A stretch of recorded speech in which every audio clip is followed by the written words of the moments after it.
கடந்த 2022ஆம் ஆண்டு சென்னை மாநகராட்சிக்கு நடைபெற்ற அந்த தேர்தலில் அது மட்டும் தமிழ்நாடு முழுவதும் உள்ளாட்சி தேர்தல், அதாவது மாநகராட்சி நகராட்சிக்கு உண்டான அந்த தேர்தல் நடைபெற்ற போது சென்னை மாநகராட்சிக்கு நடைபெற்றது.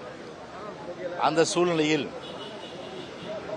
அதிகார துஷ்பிரயோகம், அடக்குமுறை, இது இரண்டுமே திமுகவுக்கு கைவந்த கலை.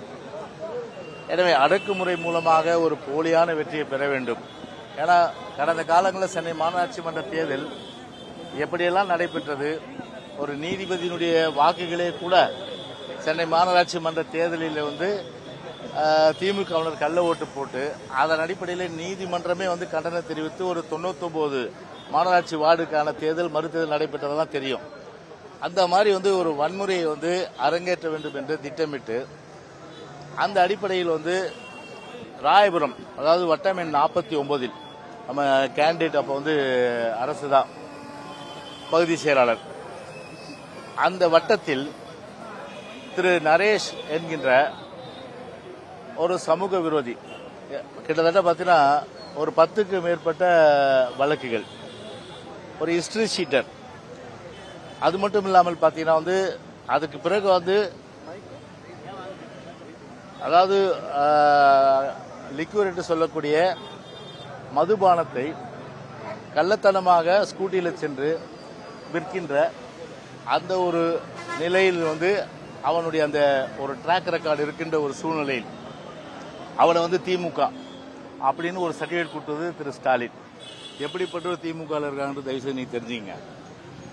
பூத்தா போய் ரிக்கிங் பண்ணி அதில் பார்த்தீங்கன்னா முழுக்க அவனை பிடித்து காவல்துறையை ஒப்படைத்தோம். காவல்துறை மீதே கல் வீசி, அது மட்டும் இல்லாமல் பொதுமக்களுக்கு இடையூறு செய்து வாக்குகளை வாக்களிக்கின்ற ஜனநாயக உரிமையை மறுக்கின்ற வகையில் அச்சுறுத்தல் வகையின்ற நடவடிக்கை இருந்தது. எனவே இது ஒரு ஜனநாயகத்துக்கு ஒரு அவமதிப்பு, ஜனநாயக ஒரு கடமை ஆற்றுவதற்கு கூட திமுக ஆட்சியில் இது போன்ற சமூக விரோதிகளை வைத்து அரங்கேற்றார் என்று சொல்லி அவன் மீது சட்ட நடவடிக்கை எடுக்காம என் மீது ஒரு பொய் வழக்கு புனையப்பட்டு அதன் அடிப்படையில் இன்றைக்கு ஒரு சம்மன் வழங்கப்பட்டு நீதிமன்றத்தை மதிக்க வேண்டும், நீதிமன்றத்திற்கு நாம் கட்டுப்பட வேண்டும் என்ற அந்த ஒரு அடிப்படையில் இன்றைய தினம் நம்முடைய ஜார்ஜ் டவுன் கோர்ட்டுக்கு இந்த நீதிமன்றத்திற்கு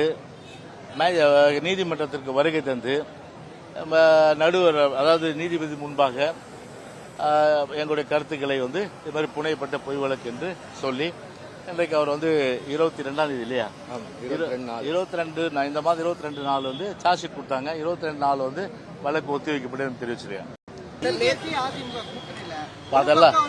அதெல்லாம் போச்சு.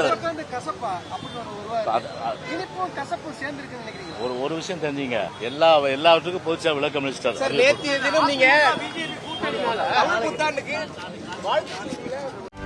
செய்திகளை உடனுக்குடனும் துல்லியமாகவும் தெரிந்து கொள்ள சப்ஸ்கிரைப் பண்ணுங்க.